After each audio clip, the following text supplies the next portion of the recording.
નમસ્તે ફ્રેન્ડ્સ, ફરીવાર આપ સૌનું નવા વિડીયોમાં સ્વાગત છે. મિત્રો, આજે આપણે આવી ગયા છીએ ભીચરી માતાજીના મંદિરે કે જે રાજકોટથી માત્ર 2.5 કિલોમીટર દૂર આવેલું છે. મિત્રો, આ જગ્યાની ખાસિયત એ છે કે આ જગ્યા પર માતાજીના દર્શન કરીને જે માગો ને એ તમારી મનોકામના પૂર્ણ થાય છે. મિત્રો, આ જગ્યા પર કોઈ પૈસા ચડાવવાની માનતા નથી થતી, પરંતુ આ જગ્યા પર મીઠાની માનતા થાય છે. નવાઈ લાગી ને?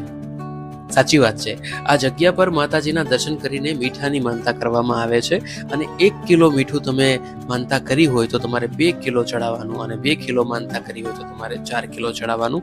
આ રીતે ડબલ માનતા ચડાવવાની હોય છે. પણ ક્યારે? કે જ્યારે તમે જે માનતા માની છે એ માનતા પૂરી થાય ત્યારે.